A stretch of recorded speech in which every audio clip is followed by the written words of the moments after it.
प्रभु के वचन में है वो जीवन जो दोधारी तलवार है। प्रभु के वचन में है वो जीवन जो दोधारी तलवार है। काटा चाटा हमें ताकि हम बदल जाएं। काटा चाटा हमें ताकि हम बदल जाएं। उसी में हमें जीवन मिली है, जिएंगे हम उसके लिए।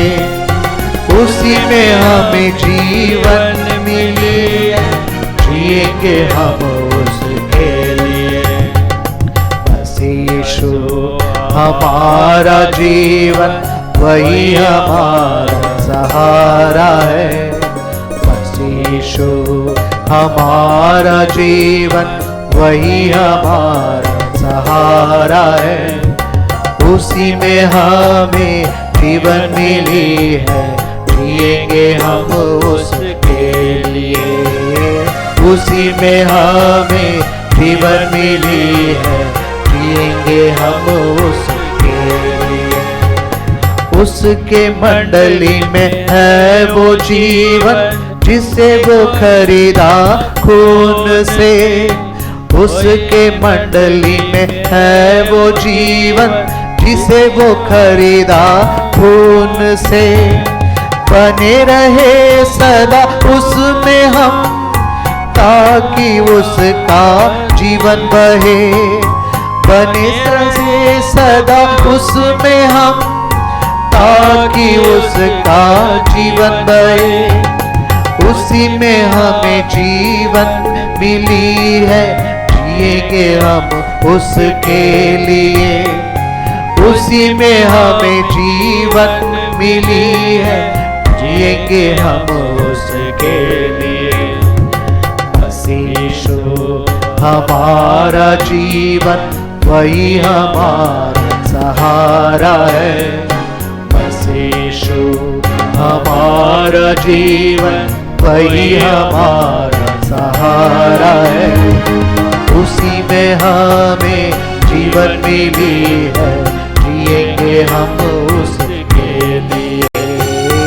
उसी में हमें जीवन मिली है, जिएंगे हम उसके लिए।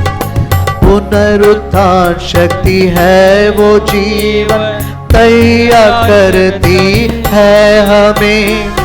पुनरुत्थान शक्ति है जीवन, तैयार करती है। पुनरुत्थान शक्ति है वो जीवन, तैयार करती है हमें। गाइए। पुनरुत्थान शक्ति है वो जीवन, है हमें। हर रोज हम मरते हुए बाट जो है प्रभु के लिए। हर रोज हम मरते हुए बाट जो है प्रभु के लिए। उसी में हमें जीवन मिली, जिएंगे हम उसके लिए। उसी में हमें जीवन मिली है, जिएंगे हम उसके लिए। मसीह यीशु हमारा जीवन, वही हमारा सहारा है। मसीह यीशु हमारा जीवन, वही हमारा सहारा है। उसी में हमें जीवन मिली है, जिएंगे हम उसके लिए। उसी में हमें जीवन मिली है, जिएंगे हम उसके लिए। थोड़ा आप ये उसी में थोड़ा गलत गा रहे हैं, बाकी कोशिश अच्छा है। उसी में थोड़ा मैं गाता हूँ, थोड़ा सुनिएगा। उसी में हमें जीवन मिली है, जिएंगे हम उसके लिए। उसी में हमें जीवन मिली है, जिएंगे हम उसके के लिए। गाइए। उसी में हमें जीवन मिली है, जिएंगे हम उसके। दोबारा। उसी में हमें जीवन मिले, जिएंगे हम उसके लिए। अब कड़ी में जो स्टांजा में लास्ट लाइन वो भी एक बार सुन लीजिए, कई बार गलत हो रहा है, सिर्फ मैं गाता हूँ, थोड़ा सुन लीजिए। हाँ, तो पहले से ऊपर से गाने से वो आता है, तो कोशिश करेंगे। पाप धर्म में हम मरे थे, मसीह में हम जी लाए गए। पाप धर्म में हम मरे थे। आप सुनिएगा। क्रूस के लहू के धारा में पाप हमारे धुल गए। क्रूस के लहू के धारा में पाप हमारे धुल गए। उसी में हमें जीवन मिली है, जिएंगे हम उसके लिए। उसी में हमें जीवन मिली है, जिएंगे हम उसके लिए। ऐसे तो आप लोग प्रैक्टिस करने से आ जाएगा। और एक गीत, कोई दूसरा गीत।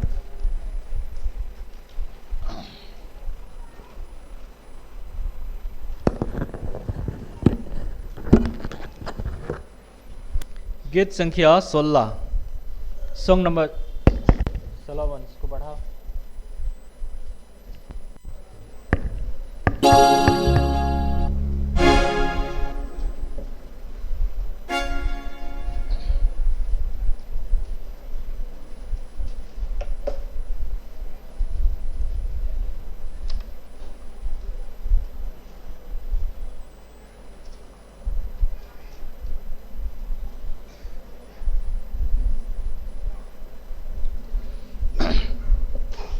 गीत संख्या 16 गाएंगे, सॉन्ग नंबर 16।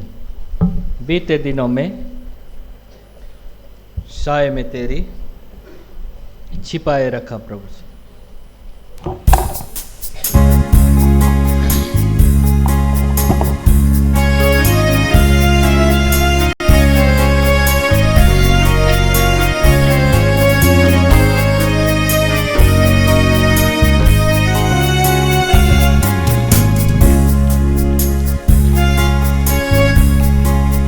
बीते दिनों में साए में तेरे छिपाए रखा प्रभु धन्यवाद। अनुग्रह पर अनुग्रह देकर संभाला रीने प्रभु में जीवन भर। गाता रहूं मैं के सहराहूं मैं तुझे बारंबार। गाता रहूं स्तुति के गीत, सहराहूं मैं तुझे बारंबार। धन्यवाद यीशु जी, सबसे महान है तो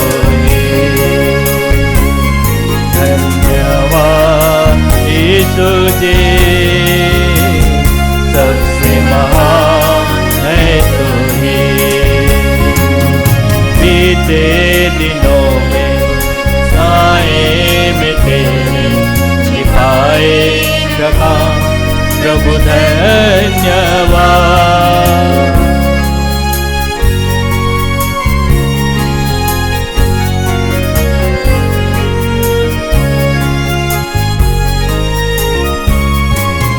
पापों के कारण बिगड़ मैं गया, हृदय मेरा अंधकार से भरा। क्रूस के लहू से धोकर मुझे जीवन को मेरे प्रकाशमान किया। जीवन की ज्योति यीशु मसीह, प्राणों का रखवाला यीशु प्रभु, जीवन की ज्योति यीशु मसीह, प्राणों का रखवाला यीशु प्रभु, धन्यवाद यीशु जी, सबसे महान है कोई, धन्यवाद यीशु जी, सबसे महान है कोई।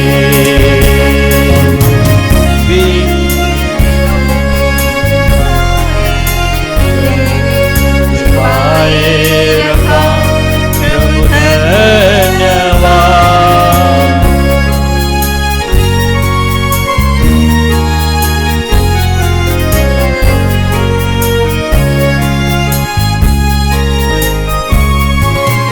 कितने ही अपमान सहना पड़े, प्रेम तेरा मुझ पर बना ही रहा, संकट में कई बार तब भी गया, हाथों से अपने उठाया मुझे, सच्चा तेरा प्रेम निष्कलंक है, हाथ मुझ पर रखकर हौसला दिया, सच्चा तेरा प्रेम निष्कलंक है,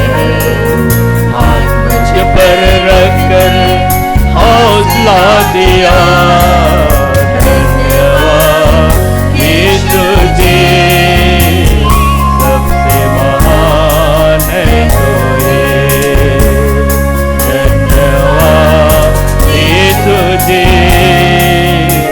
सबसे महान है कोई। दिनों में तेरे छिपाए रखा प्रभु धन्यवाद,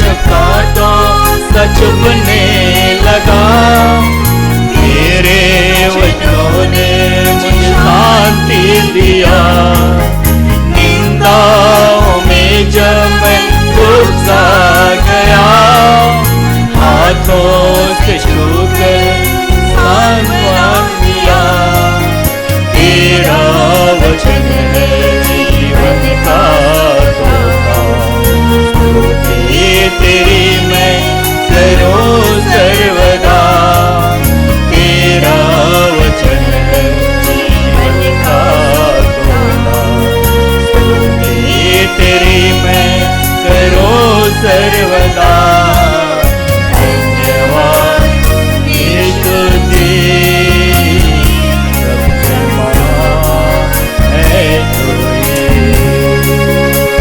धन्यवाद यीशु जी, सबसे महान है कोई। बीते दिनों में साए में तेरे छिपाए रखा प्रभु धन्यवाद,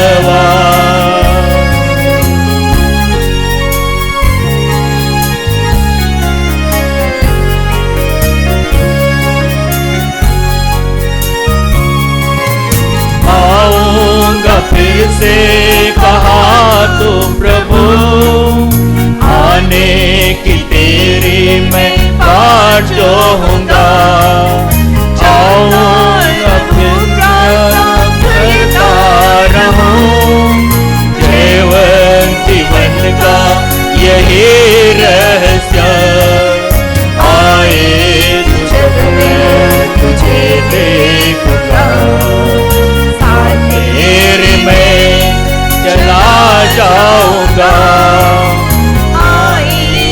जब मैं तुझे देखूंगा, तेरे में चला जाऊंगा, धन्यवाद यीशु जी,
यीशु जी है तुझे बीते दिनों साए में तेरे सिपाए रखा प्रभु धन्यवाद।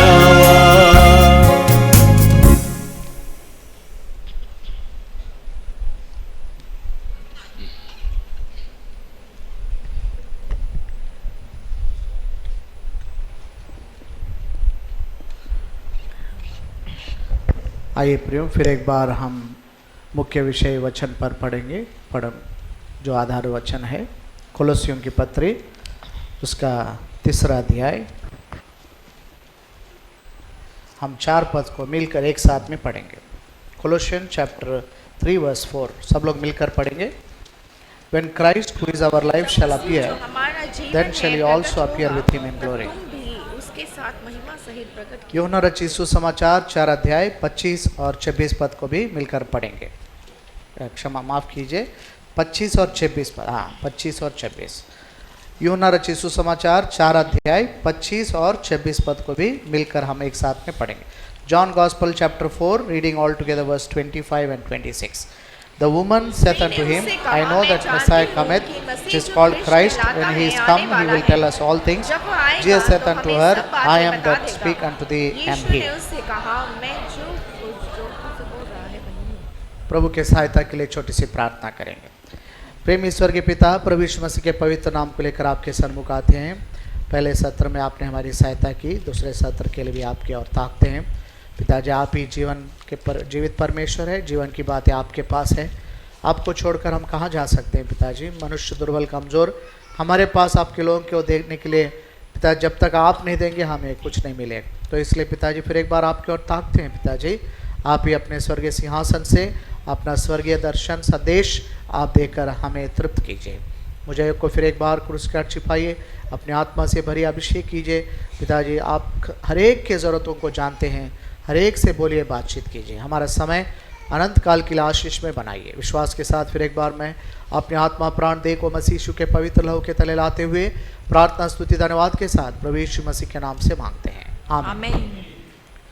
तो प्रियो, जैसा हम बताए पहले सेशन में, हम इस विषय को समझने के लिए हम परिचय के रूप में थोड़ा सा देखे हैं। थोड़ा सा हम उसको रिकैप करके हम अभी दूसरे भाग में जाएंगे। तो हमने क्या देखा पहले सत्र में? अभी नोट्स मत देखिए, ऐसे ही बता दीजिए। 4 बातों को देखा। सबसे पहले पत्री के बारे में हमने देखा, कोलोसियों की पत्री के बारे में हमने देखा। पौलुस के लिखी हुई 4 पत्री जो बंदी गृहस्थ ने उसने लिखा, ये भी एक पत्री है। ये कलीसिया को लिखी गई पत्री है। बाकी एक जो फिलोमोन की पत्री मात्र पास्टोरल एपिजल, सेवक के लिए, फिलोमोन के लिए लिखा। ठीक है। और हमने क्या देखा? 4 बातों को देखा। नहीं, बहुत सीधा 4 बातों में आ गए आप लोग। मतलब जल्दी खत्म करो, ऐसा है क्या? हाँ। नहीं, इस पत्री का मुख्य विषय क्या है समझने का हमने कोशिश किया। मसीह। हाँ। सो इस पत्री में क्या है? मसीह शब्द 24 बार आया हुआ है। 1 अध्याय का 1 पद में और 4 अध्याय का 11 तक हम इसको कंटिन्यूअसली देख सकते हैं। 24 बार आप गिन सकते हैं। ठीक है। अभी नए नियम में कितने बार आया है?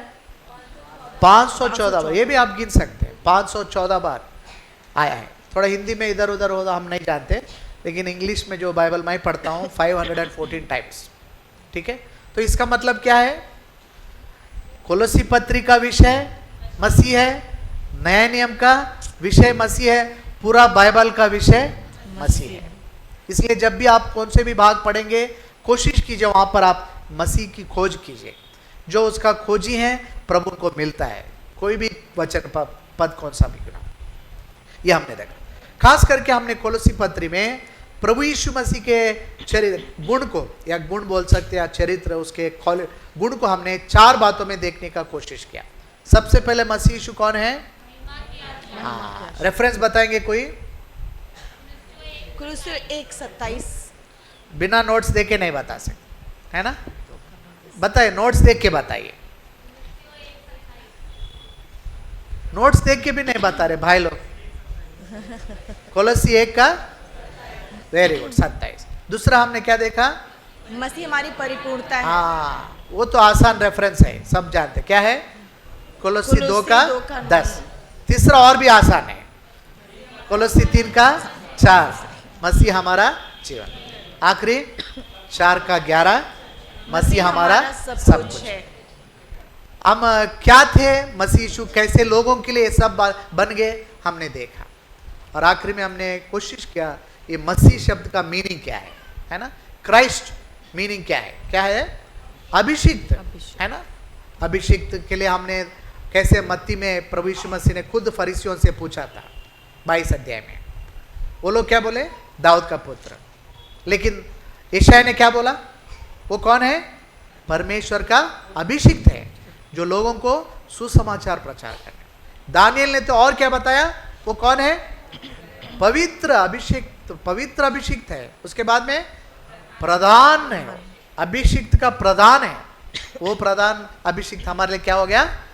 काटा गया कलवरी क्रूस पर, उसका देह हमारे लिए तोड़ने के लिए प्रभु यीशु मसीह दे दिए, जिसके द्वारा वो हमारे लिए 4 बातें बन गए। और आखिरी में चलते चलते हमने क्या देखा? मेसाया, जो हिब्रू भाषा में क्राइस्ट को मेसाया बोलते हैं, हमने जानने की कोशिश की बाइबल में नए नियम में ये बात कहाँ आया है? कहाँ आया है? यूहन्ना 4 अध्याय और 25 पद में आया कि कौन कह रही है? सामरी स्त्री कह रही है। बहुत अद्भुत बात है। एक्चुअली यहूदी लोगों में कोई कहना था, सामरी यहूदी नहीं है, सामरी स्त्री यहूदी नहीं थी, फिर भी वो कह रही है कि हम लोग क्या कर रहे हैं? मेसाई के लिए बाट जो रहे, वो आएगा और हमें सब बातें बताएगा। मतलब यहूदी लोग आज भी मेसाई का जो इंतजार कर रहे हैं, वो लोग क्या इंतजार कर रहे हैं? मेसाई आएगा और सब कुछ बताए। जबकि मेसाई आ भी गया और अपना सब कुछ दे भी कलवरी क्रूस पर दे के चला गया। अब हमारे लिए मध्यस्थता की विनती कर रहा है और सिद्ध और महायाजक, विश्वास योग्य महायाजक बनकर, ताकि वो दोबारा आने के लिए ले जाएगा।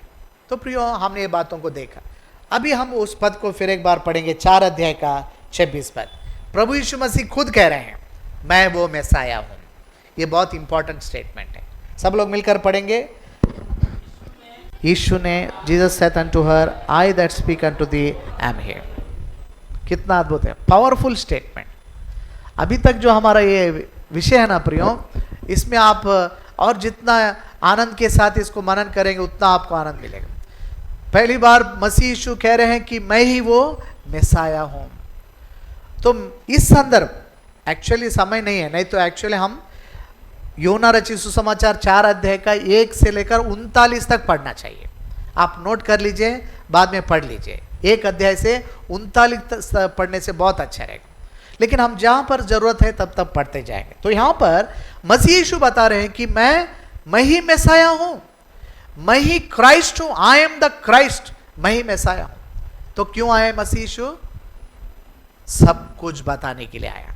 तो आज ये दूसरा सत्र में, अभी 12:15 हुआ है, 12:30 का टाइम है, थोड़ा 10 मिनट इधर उधर होता है तो माफ कीजिए।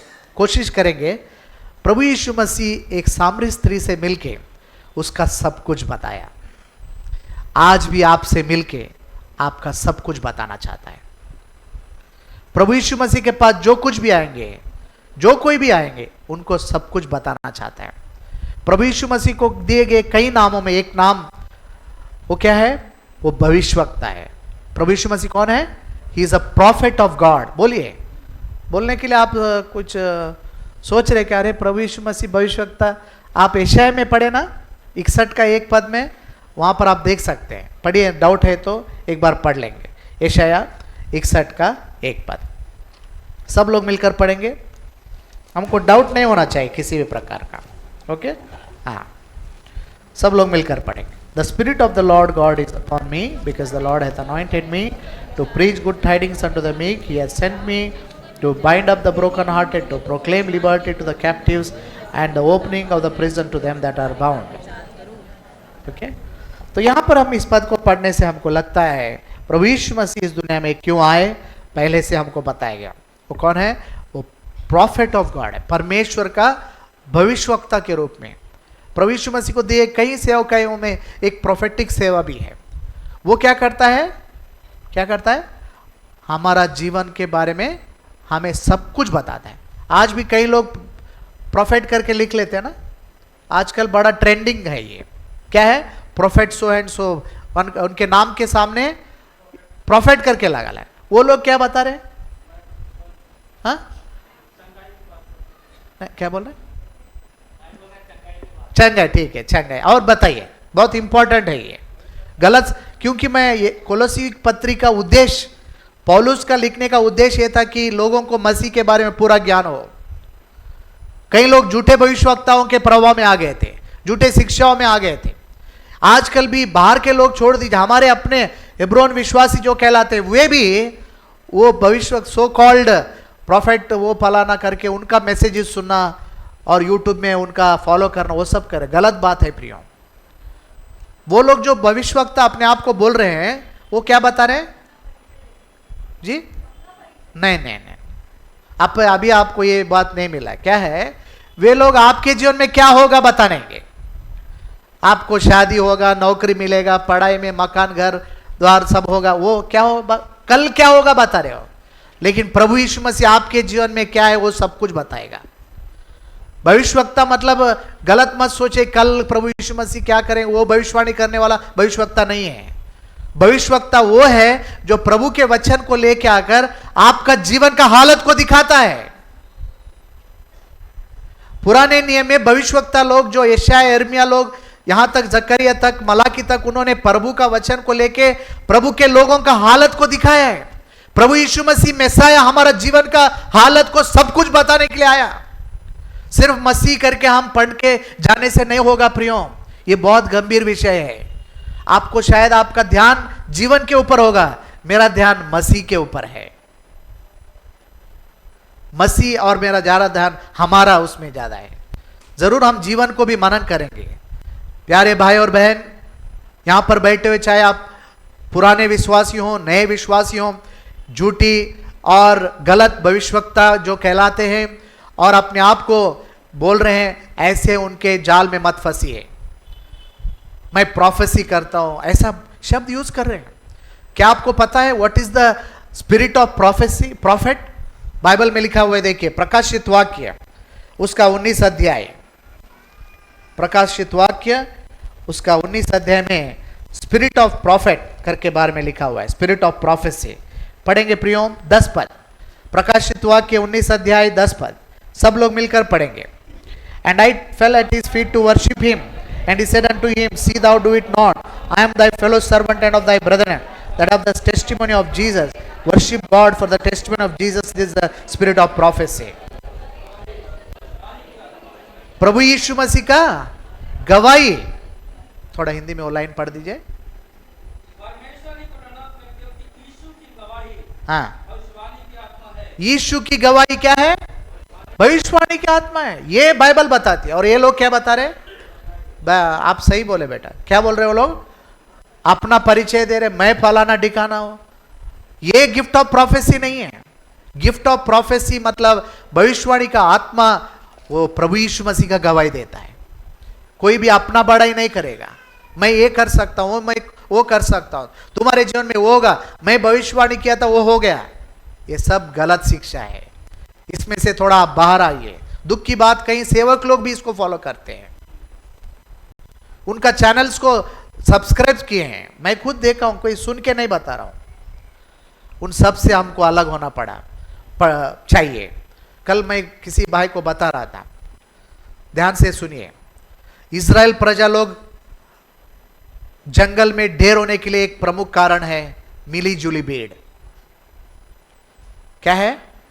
जो पहला कुरिन्थी 10 अध्याय में लिखा हुआ है, कई लोग क्या हो गए? जंगल में ढेर हो गए। क्या कारण है?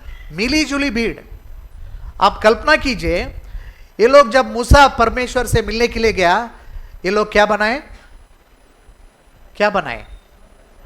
वो ऑक्स बनाए, सोने का बछड़ा बनाए। उनको कौन बताए भाई सोने का बछड़ा बनाने के लिए? नहीं, करेक्ट, मिली जुली भीड़।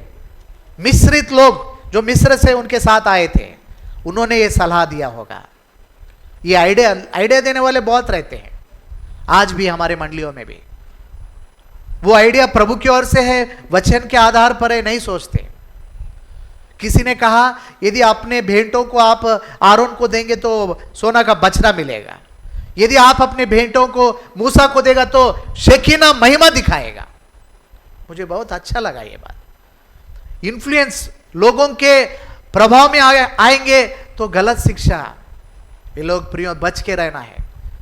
अंतिम दिन में हम जा रहे हैं, तभी पौलुस इवन यूहन्ना के पत्र में लिखा हुआ है, ये लोग तो निकल चुके हैं झूठी शिक्षा, अपने आप को भविष्यवक्ता बोलने वाले, लेकिन प्रभु यीशु मसीह वो नहीं। प्रभु यीशु मसीह एक ऐसा भविष्यवक्ता है, वो क्या करता है, हमारे जीवन का सब कुछ बताता है, हमारे जीवन में क्या कमी घटी है वो बताता है।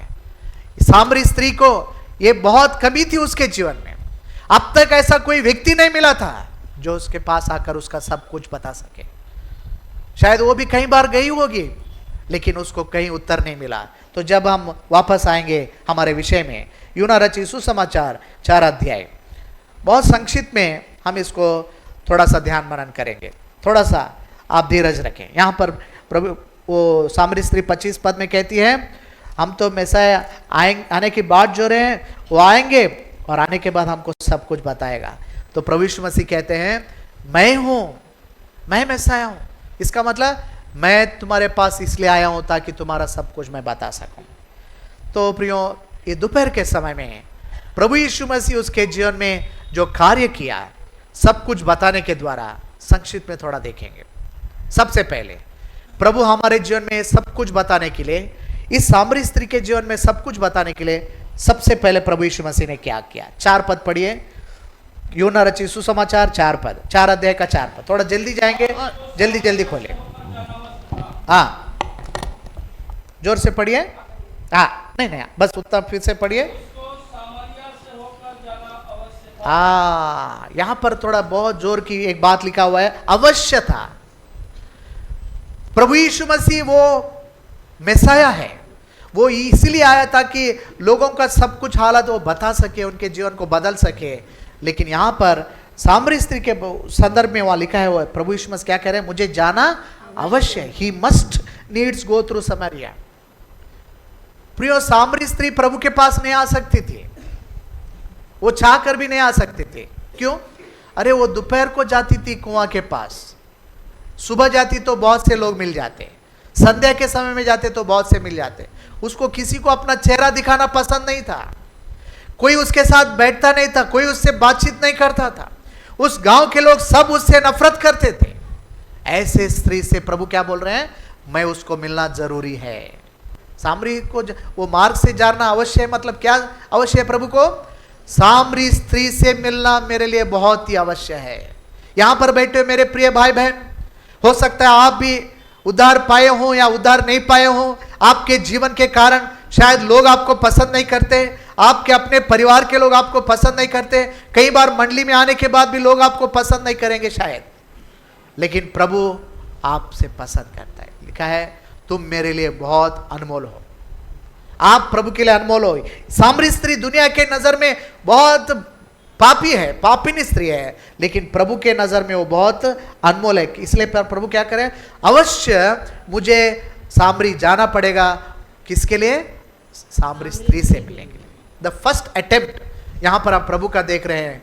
हमको भी हमारे जीवन का सब कुछ बताने के लिए प्रभु ने यह अवश्य समझा, इसलिए हमारा प्रभु यीशु मसीह क्या है, हमारे पास आए।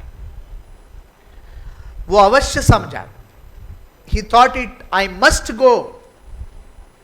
इसलिए प्रभु यीशु मसीह यही मस्ट शब्द को यूहन्ना 3 अध्याय का 7 पद में कहते हैं। पढ़िएगा कोई, यूहन्ना 3 अध्याय का 7 पद।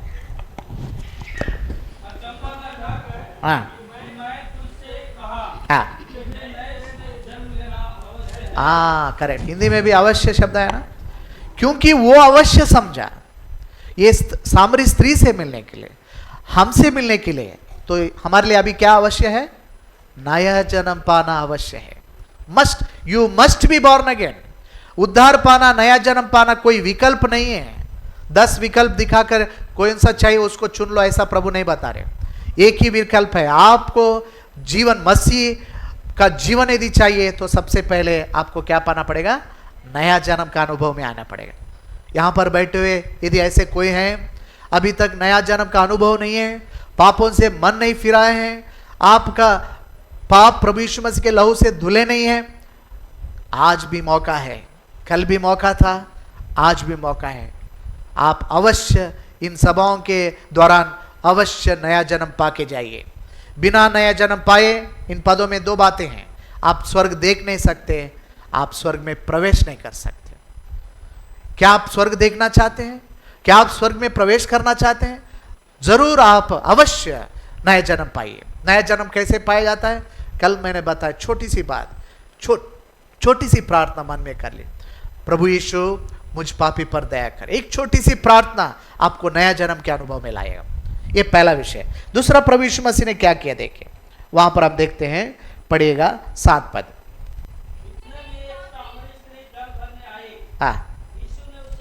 बस है। फर्स्ट, प्रभु यीशु मसीह उसके पास जाना अवश्य समझा, ठीक है ना, फर्स्ट थिंग। सेकेंड, प्रभु यीशु मसीह उससे बात करना उचित समझा। The second thing, God thought to speak to हर।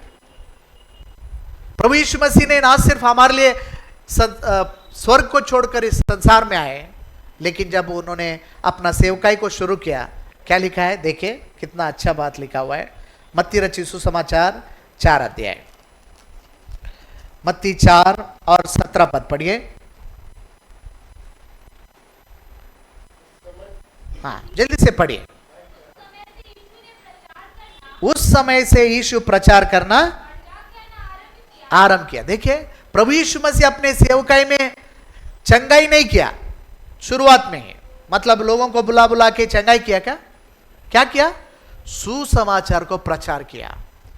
सबसे पहले प्रभु यीशु मसीह इस दुनिया में क्यों आए, इस पद के द्वारा हम समझ सकते हैं। क्यों आए बताइए बहन लोग? भूख लग रहा है, नींद आ रहा है, थोड़ा जोर से बताइए। प्रभु यीशु मसीह इस दुनिया में क्यों आए बोलते? प्रचार करने। हमने वहां पर भी देखा ना, यशायाह 61 का 1 पद में प्रभु यीशु मसीह सुसमाचार प्रचार करने के लिए आए। तो वहां पर भी सामरी से प्रभु ने क्या किया? बात किया। First, he thought he must go to Samaria. Number 1, he thought I should speak to this woman. ऐसे हमारे जीवन में कई बार होता है, लोगों को हमसे बात करना पसंद नहीं रहता है। हो सकता है आपके जीवन में भी ऐसे आप जा रहे होंगे, लोगों को आपके साथ मिलना पसंद है, बात करना पसंद, लेकिन आज मेसाया जो मसीह, वो आपसे बात करना चाह रहे हैं। प्रभु यीशु मसीह के अंदर एक अद्भुत गुण यह है, वो हमसे बात करना चाहता है। आप कल्पना कीजिए, मैं हमेशा हर रोज मैं ना अदन की वाटिका और क्रूस को मनन करता हूं सुबह डिवोशन के टाइम में। आप कल्पना कीजिए, सोचिए इसको, जब आदम ने परमेश्वर के विरुद्ध पाप किया, तो भी प्रभु ने सोचा मैं जाकर उससे मिलूंगा, बात करूंगा। आप कल्पना कर सकते हैं? इतना दयालु, इतना से दया से भरा हुआ। इसलिए बाइबल में लिखा हुआ ना, दानियल का किताब 9 अध्याय का 9 पद में, वो कौन है? दया का सागर, क्षमा का खानी। परमेश्वर उस संध्या के समय में आदम से मिलने के लिए क्यों आए थे? बात करने के लिए आए थे, लेकिन आदम ने वो मौका गंवा लिया। लेकिन यहां पर प्रभु यीशु मसीह उस रामरी स्त्री को सिर्फ मिलने के लिए नहीं आए। क्यों आए थे? बात करने के लिए। आज भी आपसे बात करने के, इन सभाओं का आयोजन प्रभु ने क्यों किया? वो हम सबसे बात करना चाहता है। जब प्रभु ने मुंह खोलकर उसको बात किया, तब उसने उसको तीसरा बात हम देख रहे हैं, प्रभु क्या कह रहे हैं देखिएगा। एक बात हम 10 पद पढ़िए। यीशु ने उत्तर दिया, हाँ। यदि तू परमेश्वर के वरदान को जानती और यह भी जानती कि वह कौन है जो तुझसे कहता है मुझे पानी पिला, हाँ। तो तू उससे मांगती और वह तुझे जीवन का जल देता। देखिए, प्रभु यीशु मसीह बातों में क्या कह रहे हैं? यदि मैं जरूर पानी मांग रहा हूं तो तुम्हें आश्चर्य हो रहा है, लेकिन मैं इसलिए आया हूं ताकि तुम मांगो और मैं क्या दूं? जीवन का पानी दूं। प्रभु यीशु मसीह उस स्त्री के पास जाना अवश्य समझा, उस स्त्री से बात करना अवश्य समझा, उस स्त्री को जीवन का जल देना अवश्य समझा। ठीक वैसे हमको भी प्रभु आज उसका जीवन देने के लिए इन सभाओं का आयोजन किया है। वो जीवन का जल जो पिएगा, वहां लिखा है, वो कभी प्यासा नहीं होगा। पढ़िए 13 पद। यीशु ने उसको उत्तर दिया, हाँ। जो कोई यह जल पिएगा हाँ। वह फिर प्यासा प्यासा होगा। कौन सा? हाँ, वो फिर से पढ़िए। हाँ, ये वह पानी जो मिलेगा प्यासा होगा। और आगे पढ़िए। परंतु जो कोई उस जल में से पिएगा हाँ। जो मैं उसे दूंगा जो मैं उसे दूंगा वह फिर अनंत काल तक प्यासा ना होगा। प्यासा ना होगा। इसका मतलब क्या है? इस सामरी स्त्री के जीवन में क्या, वो क्या थी? प्यासी थी। ध्यान से सुनिएगा प्रियो, हम जल्दी समाप्त करेंगे। जब प्रभु उसके पास जाना अवश्य समझा, जब प्रभु उसके साथ बातचीत करना अवश्य समझा, उसके पास जाकर प्रभु ने क्या बताया? उसके जीवन में क्या नहीं है? संतुष्टि नहीं है। वो प्यासी थी। वहां नीचे लिखा हुआ है, प्रभु ने उसको पूछा क्या करके? गो 16 पद पढ़िए। यीशु ने उससे कहा, हाँ। जा अपने पति को यहाँ बुला ला। हाँ। स्त्री ने उत्तर दिया, हाँ। मैं बिना पति की हूँ। हाँ। यीशु ने उससे कहा, 18 तक पढ़िए। हाँ। तू ठीक कहती है, हाँ। मैं बिना पति की हूँ। हाँ। क्योंकि तू 5 पति कर चुकी है और जिसके पास तू अब है वह भी तेरा पति नहीं। हाँ। यह तूने सच ही कहा है। देखिए, तब 19 पद पढ़िए। स्त्री ने उससे कहा, हे प्रभु, मुझे लगता है कि तू भविष्यवक्ता है। बस है। प्यारे भाइयों बहनों, यहां पर हम देखते हैं वो स्त्री से प्रभु मिलने का जरूरत इसलिए समझा कि उसके जीवन में क्या था? वो प्यासी थी। आपको याद है यूहन्ना रचित सुसमाचार 7 अध्याय में पर्व के अंतिम दिन प्रभु ने जोर आवाज करके पुकारा। क्या कहा? जो कोई प्यासा है मेरे पास आए और मुझ पर जो विश्वास करेगा उसके हृदय से जीवन जल की नदियां पढ़ेंगे। प्रियो, यूहन्ना रचित सुसमाचार 7 अध्याय 37 और 38 पद, 37 एंड 38। पर्व के अंतिम दिन, हाँ। जो मुख्य दिन है, हाँ। यीशु खड़ा हुआ और पुकार कर कहा, यदि कोई प्यासा हो तो मेरे पास आए और पिए। जो मुझ पर विश्वास करेगा, जैसा पवित्र शास्त्र में आया है, उसके हृदय में से जीवन के जल की नदियां बह निकलेगी। देखिए प्रियो, पर्व का अंत दिन करके, पर्व का पहला दिन नहीं है। बाइबल में हमको देखिए ऐसा बात जब आता है हमको बहुत जोर ध्यान देना पड़ता है। ये पर्व का पहला दिन था क्या? स्पेशल मीटिंग का आज दूसरा दिन है ना, कल शाम से शुरू हुआ। मान लीजिए कई बार पहला दिन होता है, दूसरा ऐसा कॉन्वोकेशंस। वो पर्व का कौन सा दिन था? अंतिम दिन था। पहले दिन से प्रभु देख रहे हैं, लोग आ रहे हैं, प्यासे आ रहे हैं, प्यासे जा रहे हैं। देख देख कर प्रभु को बहुत दुख हुआ। अंतिम दिन तक कोई उसके पास नहीं आया। अंतिम दिन हो गया, अभी चले जाने का टाइम भी आ गया। लोग अंतिम दिन के बाद, पर्व के बाद जाने के लिए सोच ही रहे थे और या जा ही रहे थे। प्रभु क्या सोचे? अब ऐसे जाने दूंगा, ये लोग क्या हो जाएंगे? जीवन भर प्यासे ही रह जाएंगे। ये स्त्री का भी हालत यही था। घर में वो कह रही है मेरा कोई पति नहीं है, क्योंकि अभी तक 5 का ब्याह हो गया। अभी क्या है, क्या लिखा था वहां पर? 6वां है ना, 5 and now 6। She is not satisfied. उसके जीवन में कोई संतुष्टि नहीं है। संसार और शरीर की अभिलाषाओं में उसको क्या नहीं मिल रहा है? कोई संतुष्टि नहीं है। उसका जीवन प्यासा जीवन है। वो प्यासी थी। ठीक वैसे पर्व के दिन में आप भी कई बार सभाओं में आ रहे हैं, जा रहे हैं, बिना प्रभु यीशु मसीह को पाए, उस पर विश्वास बिना करे ऐसे चले जाएंगे तो हमेशा आप प्यासे ही रह जाएंगे। तो प्रभु आपको इसलिए लाया था कि आपका प्यास को उसके जीवन जल से आप तृप्त करके आप कभी प्यासा ना हो, ऐसा प्रभु चाहता है। यहां पर हम देखते हैं अंतिम दिन प्रभु बुलाकर जोर से चिल्लाकर, जो कोई प्यासा हो मेरे पास आओ।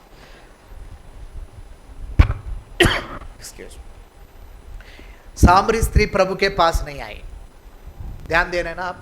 सामरी स्त्री प्रभु के पास आई क्या? नहीं आई। ये पर्व में भी लोग प्रभु के पास नहीं आए। जैसा प्रभु यहां पर पुकारे, ठीक वैसे ही प्रभु खुद वहां पर गए और उसको क्या दिए? वो जीवन जल का स्वाद उसको मिला। उसका जीवन का हालत जब बताए, उस क्या कह रहे हैं? मैं सोचती हूं तो आप शायद भविष्यवक्ता हो। तब उसकी आंखें खुल गई, उसके मन में प्रभु कार्य करना शुरू किए। तब बाद में आप 39 तक पढ़ेंगे तो हम देखते हैं कैसे उसका जीवन को प्रभु ने बदल दिया। आखिर में हम देखते हैं प्रभु यीशु मसीह हमारा जीवन इसलिए आया। फर्स्ट है क्या हम देखें? हमसे मिलने के लिए आया। दूसरा, हमसे बात करने के लिए आया। तीसरा अपना जीवन जल से हमें तृप्त करने के लिए आया। चौथा हमारा जीवन बदलने के लिए आया। एक्चुअल जो जीवन है ना, जो हम देख रहे हैं, अभी आगे देखेंगे, मसीह हमारा जीवन बोलने से वो जीवन जो हमारा जीवन को बदलता है। इसलिए आप गीत में भी देखे होंगे, प्रभु का वचन हमें क्या करता है, काटता और चाटता है ताकि हम बदल जाएं। प्यारे भाई और बहन, कई लोग इन दिनों में सभाओं में क्यों जाते हैं मालूम है? ज्ञान की बातें सुनने के लिए। कुछ लोग बोलते हैं वाह वाह वाह क्या वचन था। वचन यहां पर वाह वाह बोलने के लिए नहीं रहता है। वचन हमें काटता है और चाटता है। वो दो धारी तलवार है। इब्रानी में किताब में लिखा, देखिए वो पावरफुल वर्स है, कई बार हम भूल जाते हैं उसको। पढ़ेंगे इब्रानी उसका 11 अध्याय है ना, 4 माफ कीजिए 4 अध्याय 12 पढ़िएगा, 4:12।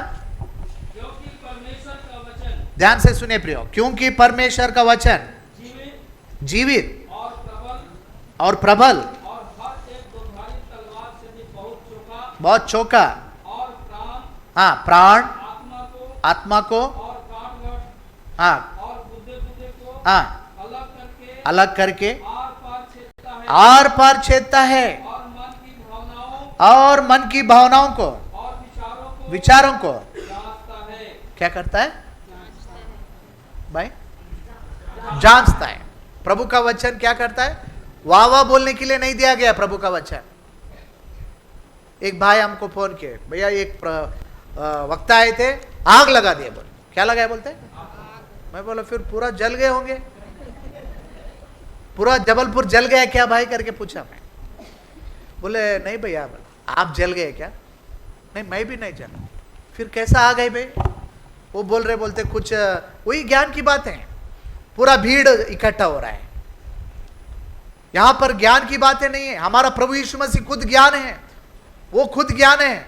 वो पृथ्वी पर रहते कितना ज्ञान बांट सकता था, कितने सरल भाषा में, और प्रभु का वचन प्रभु यीशु मसीह बताते थे। आजकल हम सभाओं में इसलिए आना चाहिए कि प्रभु का वचन क्या कर दे, हमारा हृदय में जाके हम सब कुछ जांचे और सब कुछ क्या हो जाए, हमारे जीवन में बदलाव आ सके। ये वाह वाह बोलने के लिए प्रभु का वचन नहीं है। आज प्रभु का वचन यहां पर हम देखते हैं, जब प्रभु का वचन सामरी स्त्री के पास प्रभु लेकर गए, वो खुद क्योंकि परमेश्वर का वचन है, उसका जीवन क्या हो गया, बदल गया। आपको मैं एक बात बताता हूं। सबसे पहले इस सामरी स्त्री के जीवन में क्या बदलाव आया बताइए?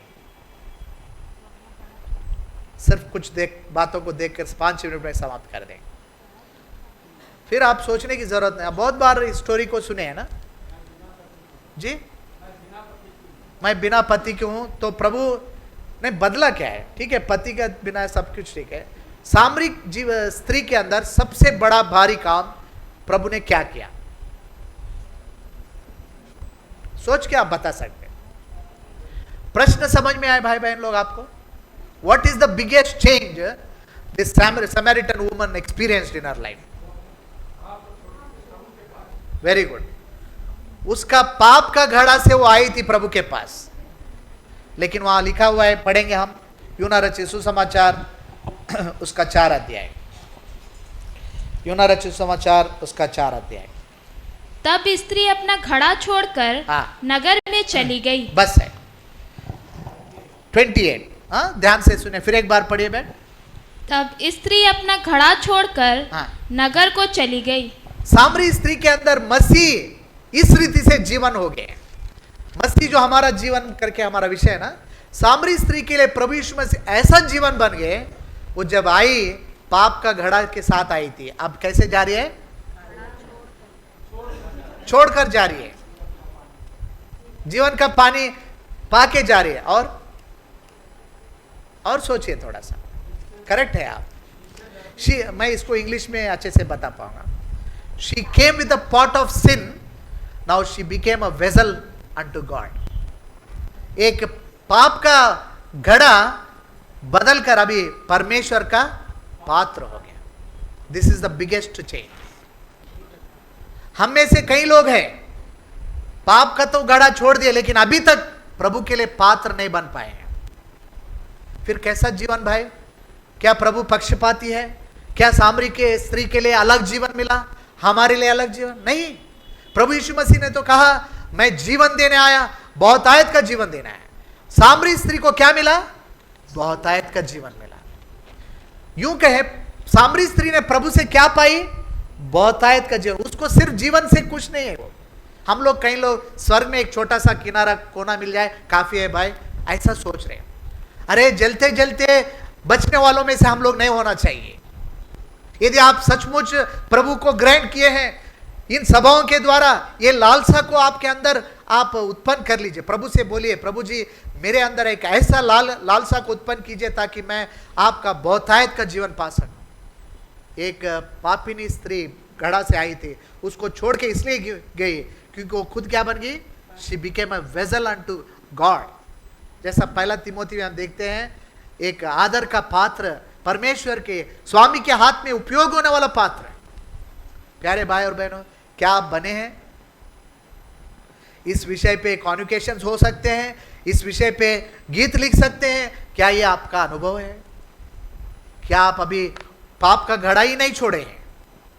इसका मतलब, आप माफ कीजिए शब्द मैं यूज कर रहा हूं, यदि अभी तक आप परमेश्वर के हाथ में स्वामी के उपयोगी पात्र बनने का वो जीवन नहीं पाए हैं, इसका मतलब अभी भी आप पाप का घड़ा नहीं छोड़े हैं। आपको प्रभु भी चाहिए, वो पाप का घड़ा भी चाहिए। कई लोग ऐसे हैं विश्वासी गण, प्रभु को जानने वाले, उनको क्या चाहिए?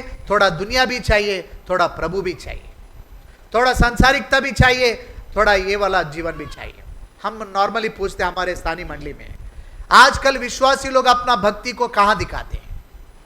मैं पूछता हूं, आप लोग बताइए, आप लोग अपना भक्ति कहां दिखाते हैं? चर्च में। दुख की बात है, एक कॉमन आंसर है। क्या चर्च ही एकमात्र जगह है भक्ति का जीवन दिखाने के लिए? अकेले में, गुप्त जीवन में, रहस्यमय आपका जीवन में कितना भक्ति है? इसलिए प्रभु आया ताकि हम जीवन पाए। मसीह यीशु हमारा वो जीवन बनना चाहता है ताकि हमारे हाथ से पूर्ण रीति से वो पाप का घड़ा छूट जाए, उसको तोड़ देना चाहिए। इसलिए दूसरा कोरिन्थी 5:17 में क्या लिखा हुआ? अब जो मसीह यीशु में है वो नया सृष्टि है, पुराने देखो, सब पुराने बात बीत गए, देखो सब कुछ। वो कितने लोगों के जीवन में है? क्या आप कह सकते देखो, आप बोल सकते, गवाही दे सकते, देखो मेरे जीवन में सब कुछ नया हो गया? वो चर्च में व्हाइट एंड व्हाइट पहनने से नहीं आएगा, हम भक्ति से, हम गीत गाने से, बाजा बजाने से नहीं आएगा। रहस्यमय जीवन में, अकेले में आप प्रभु के साथ कैसे समय बिताते हैं? और इस विषय में बोलने के लिए है, समय हो गया है, इसलिए हम यहां पर थोड़ा रुकेंगे। विषय यहां पर यह है कि सामरी स्त्री को प्रभु ने एक ऐसा जीवन दिया, उसका पाप का घड़ा टूट गया, प्रभु के लिए पात्र तैयार हो गया। आइए हम प्रार्थना करेंगे, 1 मिनट मौन रहेंगे। प्रभु ने हमसे बातें किया। सब लोग घुटने पे आइए, जो घुटने पे आ सकते हैं कृपया आंखें बंद कीजिए, इधर उधर मत देखिए। हमारा विषय आज मसीह है, पूरा बाइबल का विषय मसीह है। अपनी आंखों को प्रभु के ऊपर लगा के रखिए, आपके मनों को प्रभु के ऊपर लगा के रखिए, आपके विचारों को उसके अधीन कर दीजिए। यह समय और कुछ सोचने का नहीं है। मसीह यीशु हमारा जीवन, मसीह इस दुनिया में क्यों आया? जीवन देने के लिए आया। मसीह यीशु का जीवन क्या है? हमारा जीवन को बदलने का ताकत रखता है। इसलिए वो हमसे मिलने के लिए अवश्य समझा, हमसे बात करना अवश्य समझा। हमारे लिए वो जीवन का जल, वो खुद अपना सब कुछ हमारे लिए कलवरी क्रूस पर दे दिया। और यहां तक कि हम देखते हैं कैसे हमारा जीवन को बदलना चाहता है। मसीह हमारा जीवन, मतलब वो जीवन हमारे जीवन को बदलने वाला जीवन है। क्या आपका जीवन बदला है? ये अविश्वासियों के लिए नहीं है ये बुलाहट। कृपया ध्यान दीजिए, सब लोग आंखें बंद रख, कोई इधर उधर मत जाइए, सब लोग प्रार्थना में रहिए। प्यारे भाई बहन, क्या आपका जीवन बदला है? क्या अभी भी आपके हाथ में वो पाप का घड़ा लेकर चल रहे हैं?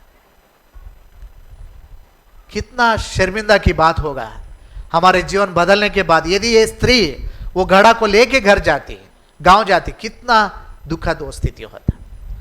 आपका भी ऐसा ही हालत है। प्यारे भाई बहन, कोई छूट नहीं, कोई जवान बड़ा बुजुर्ग कोई नहीं है, सबका हालत, हमारा मसीह सबका हालत बताने के लिए आया। इन सभाओं का आयोजन प्रभु ने इसलिए किया ताकि हमारा हालत को बता सके। प्यारे भाई बहन, आप कोई भी हो सकते हैं। आज प्रभु ने आपसे बात किया है, क्या आपका हाथ से वो पाप का घड़ा छूटा है या अभी भी थोड़ा पकड़े हुए हैं? वो घड़ा ही आपको प्रभु के पात्र बनने से रोक रहा है, क्या आपको मालूम है? That pot is stopping you to become a vessel, a useful vessel unto God. आप सोच रहे हैं उनका दोष लगा रहे उसके ऊपर। कई लोग मंडली के ऊपर दोष लगाते हैं, सेवक लोगों के ऊपर दोष लगाते हैं, वो भाई के वजह से, ये बहन के, वो भाई बहन से वजह से नहीं है। तुम्हारे हाथ का घड़ा को आज नीचे गिराना पड़ेगा। You have to throw that pot away from your hand today. प्रभु से बोले, प्रभु जी ये छूट नहीं रहा है, आप ही छुड़ाइए। यदि नहीं छूट रहा है तो मन में प्रार्थना कीजिए, उसको छोड़ना होगा। वो पाप का घड़ा उसको तोड़ना पड़ेगा। जब तक उसको नहीं तोड़ेंगे, आप प्रभु के लिए उपयोगी पात्र नहीं बन सकते। ये सामरी स्त्री बाद में हम देखेंगे कैसे प्रभु के लिए उपयोगी पात्र बन गए। प्यारे भाई बहन, प्रभु चाहता है आप भी उसके लिए उपयोगी पात्र बने।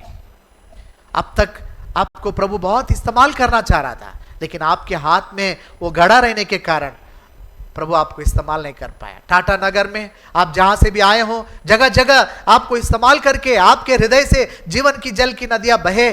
कोई सूखी घास कहीं पर ना हो, हर एक घास हरियाली हो जाए, हर एक जमीन हरियाली हो जाए, बहुत से आत्माएं बचे, ये प्रभु चाहता है।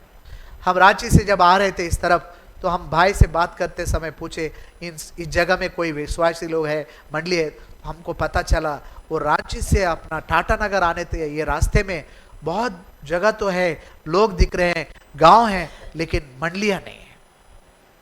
मुझे बहुत दुख हुआ। क्या आपको दुख हो रहा है? झारखंड में प्रभु ने आपको रखा है, टाटा नगर में प्रभु ने आपको रखा है, रांची में प्रभु ने आपको रखा है, जगह जगह में जहां पर भी रखा है। क्या आपको दुख नहीं हो रहा है?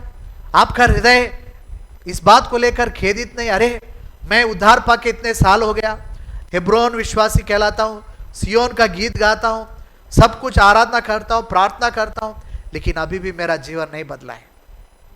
एक ही दिन में नहीं बदलेगा प्रियो। प्रभु का जीवन में हम बढ़ने, इसलिए तो प्रभु इतने मौका दे रहे हैं। प्रभु का अनुग्रह इसलिए हमारे लिए है ताकि दिन प्रतिदिन हमारे अंदर मसीह यीशु का स्वरूप स्वभाव आए। पौलुस कहते हैं इसीलिए तो मैं जच्चा का जैसा पीड़ा मुझे उठाता हूं, उसको उतना दर्द से प्रार्थना कर रहा है। उसी दर्द से आज प्रभु आपसे बात कर रहा है। कब छोड़ोगे वो घड़ा? कब बन जाओगे मेरा पात्र? ये है जीवन।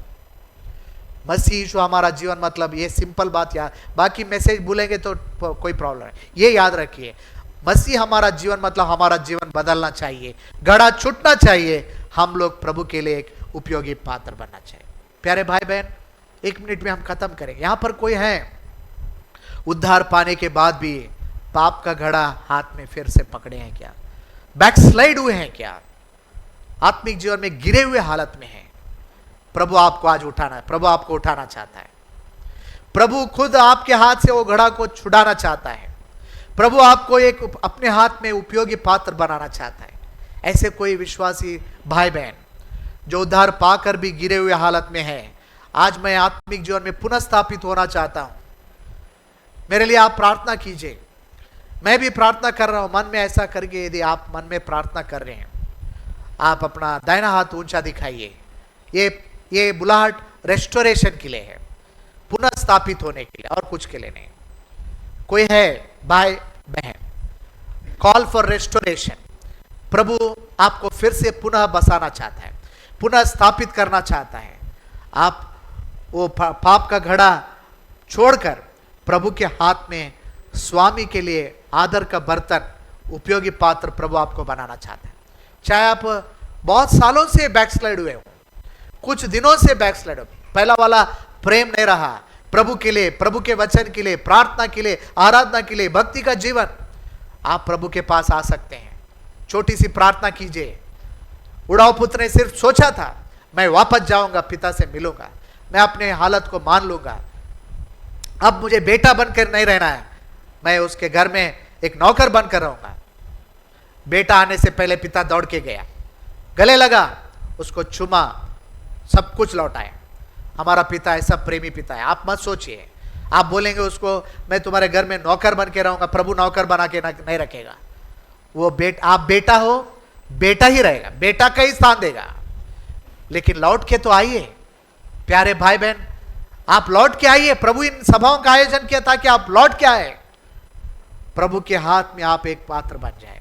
ऐसे कोई हैं जो मन में प्रार्थना किए हैं, आप अपना दाहिना हाथ बिना शर्माए, आप किसी को, आप सब लोग आंखें बंद कीजिए बिना शर्माए, ईमानदारी से। यदि आपने मन में प्रार्थना किया है, अपना दाहिना हाथ दिखा सकते हैं। मेरे लिए नहीं, हमारे लिए नहीं, प्रभु के लिए। आप आज प्रभु को हाथ दिखाएंगे तो प्रभु आपका हाथ पकड़ेगा, वो आपको संभालेगा। प्यारे भाई बहन कोई है? प्यारे बहन, प्रभु आपको आशीष दे, प्रभु आपको रेस्टोर करे। प्यारे बहन, प्रभु आपको भी रेस्टोर करे। आपको कोई कार्ड नहीं मिलेगा, कोई बात नहीं है, आप लोग बस हाथ उठाए, हम आपके लिए प्रार्थना करना चाहते हैं। प्यारे भाई, प्रभु आपको रेस्टोर करे, फिर आपके आत्मिक जीवन में पुनः स्थापित करे। प्यारे बहन, प्रभु आपको भी पुनः स्थापित करे। और कोई है? प्यारे बहन, प्रभु आपको भी पुनः स्थापित करे। प्यारे बहन, प्रभु आपको भी पुनः स्थापित करे। प्यारे बहन, प्रभु आपको भी पुनः स्थापित करे।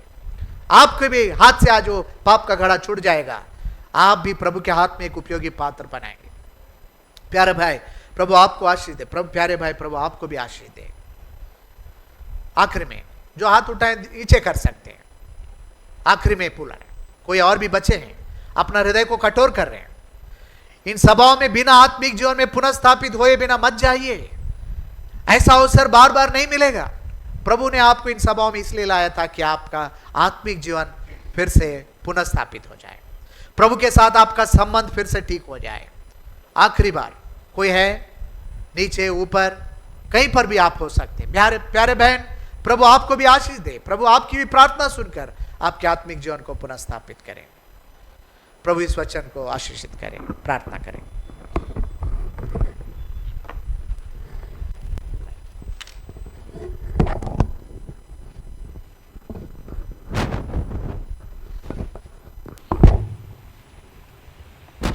प्रार्थना करेंगे। हमारा जीवनदाता परमेश्वर, यीशु मसीह के नाम में आपके चरणों में आते हैं। आपके इस स्वर्गीय प्रबंध के लिए धन्यवाद देते हैं। प्रभु जी, आप हमारे जीवन को प्रभु जी इस तरह से प्रभु जी अपने जीवन के द्वारा, अपने वचन के द्वारा प्रभु आप हमसे हमारा जीवन को आप ठीक ठाक करना चाहते हैं। धन्यवाद देते हैं प्रभु इस संगति के लिए। धन्यवाद देते हैं आपके दास में होकर प्रभु जी आपने प्रभु जी हम हर एक से बात किया। प्रभु कई बार सोचते हैं मैं तो उद्धार पाया हूँ, जीवन पाया हूँ, लेकिन प्रभु वास्तव में हम अपने जीवन को जांचने से, टटोलने से आपका वचन सचमुच में प्रभु हमारे जीवन को काटता है, छांटता है, दो धारी तलवार के समान है, हमारे जीवन की स्थिति को दिखाता है। आपका जीवित वचन के लिए धन्यवाद देते हैं प्रभु जी। हे परमेश्वर, प्रभु हमारे जीवन में कितने ऐसा प्रभु जी हे परमेश्वर छुपा हुआ पाप का स्वभाव है प्रभु जी। कई बार हम उसको छोड़ना चाहते हैं, कई बार हम उसको मानते हैं, फिर उसी पाप को हम करते हैं। प्रभु जी एक बार आपने प्रभु जी हमारे जीवन की प्रभु जी छिपी हुई बात को आपने प्रकट किया। धन्यवाद देते हैं, प्रार्थना करते हैं प्रभु जी। हे परमेश्वर, ना केवल जिन्होंने प्रभु जी हाथ उठाकर इस तरह से अपने जीवन को रिस्टोर करने के लिए हाथ उठाए हैं, पर हे प्रभु हम हरेक कोई भी हम क्यों ना हो प्रभु जी, हे परमेश्वर मुझे योग दास भी प्रभु, हे परमेश्वर प्रभु हम पर आप दया कीजिए, ताकि प्रभु जी हमारा जीवन से पूरे रीति से वो पाप का घड़ा प्रभु जी छूटकर एक उस सामरी स्त्री के समान प्रभु आपका हम उपयोगी पात्र बनकर प्रभु इस संसार में प्रभु जी हे परमेश्वर आपका उस जीवन का वचन को लेकर के इस संसार में हम प्रभु जी आपके महिमा के लिए हम जी सके। प्रभु जी हे परमेश्वर, प्रभु उस स्त्री के समान हम प्रभु जी आपका काम को हमने नहीं कर पाया, जो प्रभु जी हे परमेश्वर हम अपने ही जगह में प्रभु जी हे परमेश्वर सेवकाई करते, और हे प्रभु ऐसा लगता है कि अपने ही लिए जी रहे हैं। प्रभु जी हे परमेश्वर हमें सहायता कीजिए, ताकि प्रभु जी हे परमेश्वर आपका उस जीवन का घड़ा लिए हुए उन चेलों के समान प्रभु जहां आप भेजना चाहते हैं, प्रभु जी उस जगह हम जाकर आपका जीवन का सुसमाचार उस स्त्री के समान हम बता सके। प्रभु हमें आप दया कीजिए, ताकि प्रभु जी जो आपने हमें प्रभु जी जीवन दिए हैं वो जीवन एक उमड़ता हुआ सोता बन जाए। बहुत सारे लोग हमारे जीवन से प्रभु जी उद्धार पा सके, आप सच्चा प्रभु जीवन देने वाला मसीहा है जान सके। इससे पहले कि प्रभु आप हे परमेश्वर हमारे जीवन को ऐसा बनने के लिए प्रभु जी हमें बनाने के लिए आप हमारी सहायता कीजिए। हम प्रार्थना करते हैं, हम हर एक अपने अपने कमजोरियों को गलतियों को हम मान लेते हैं। प्रभु हमें दया कीजिए, ताकि हे परमेश्वर जिस उद्देश्य के लिए आपने हमें प्रभु जी हमारे पास आए, हम पापियों के पास आए, जिस प्रभु जी जरूरत के लिए आप हमसे बातें किए, जिस काम के लिए प्रभु आपने प्रभु जी हमारा जीवन को बदला, प्रभु जी वो जीवन इस पापी संसार में दूसरों के लिए प्रभु प्रकट हो सके, सहायता कीजिए। प्रभु जी जो भाई बहन प्रभु अपने जीवन को इस तरह से रिस्टोर करने के लिए आपकी और प्रभु जी हाथ उठाए, उन्हें आप विशेष रीति से उनके जीवन को प्रभु आप बदल दीजिए। प्रभु जी हे परमेश्वर, ताकि प्रभु हे परमेश्वर हमारे भाई बहन या हम कोई भी क्यों ना हो, प्रभु हम आपके लिए जीवन जीने वाला हम बन सके। धन्यवाद देते हैं प्रभु आपके दास के द्वारा जो आपने वचन दिया, एक एक वचन हमारे जीवन में कार्यकारी होने के लिए हम आपसे प्रार्थना करते हैं, ताकि प्रभु जी हम आने वाले जीवन इस जो हम इस संसार में क्षण भंगुर जीवन जीते हैं, प्रभु हमारे जीवन से प्रभु जी हे परमेश्वर प्रभु जी आपको महिमा मिल सके, आपकी सेवा हम आपके लिए एक उपयोगी पात्र बनकर इस संसार में जीने के लिए आपके अनुग्रह को चाहते हुए प्रभु जी हम सब आपके हाथ में समर्पित होकर प्रभु जी इस मुख्य बाइबल अध्ययन की सेवा होने के लिए आपने सहायता किया, इसके लिए धन्यवाद देते। प्रभु बाकी समय हमारी सहायता कर दीजिए। दोपहर की सेवा 3 बजे फिर से इसी स्थान में प्रभु जी हम मिल करके प्रभु हे परमेश्वर आपके चरणों में हम बैठ सके, आपके स्वर्गीय विचार को हम समझ सके। तब तक के लिए आपके अनुग्रह को चाहते प्रभु जी जिन भाई बहन प्रभु जिनको अभी आने के लिए आपने सहायता की, उन सारे भाई बहनों के लिए धन्यवाद देते। इनको सुरक्षित आपने लाया, उन्हें आप सारे थकान दूर कीजिए, अच्छा स्वस्थ दीजिए प्रभु जी, पुनरुत्थान का बल दीजिए, ताकि प्रभु जी एक नया ताजगी के साथ आपके चरणों में प्रभु जी हम प्रभु बैठ सके, हमारे भाई बहन बैठ सके, ऐसा आप सहायता कीजिए। प्रभु जी बाकी समय की आपके अनुग्रह को चाहते हुए इस सहभागिता के लिए, इस वचन भाग के लिए हम धन्यवाद देते प्रभु जी। और भी आपके दास को और अपने आत्मा के द्वारा प्रभु जी भरकर शेष जो सेवा है उसके लिए आप सहायता कीजिए। सारा महिमा आदर हम आपको देते हुए प्रभु हमारी इस प्रार्थना धन्यवाद को हमारे उद्धारकर्ता यीशु मसीह के नाम में रखते सुनिदय से ग्रहण कीजिए, आमीन। और हमारे परमेश्वर पिता का प्रेम, प्रभु यीशु मसीह का अनुग्रह, पवित्र आत्मा की सहभागिता हमारे एक विश्वास करने वाले भाई बहनों के संग आपसे लेकर प्रभु यीशु मसीह के दोबारा आगमन तक लगातार एक सा बनी रहे, आमीन।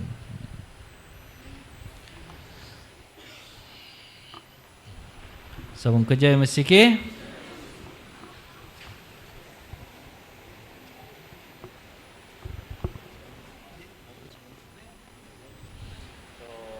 ठीक है, इस समय दोपहर का खाना के लिए जिस जगह में हम खाने के लिए जाते हैं उस जगह में आ जाइए, और ठीक 3 बजे इसी स्थान में हम लोग दोपहर का सेवा के लिए ठीक 3 बजे इसी स्थान में हम इकट्ठा होंगे। धन्यवाद।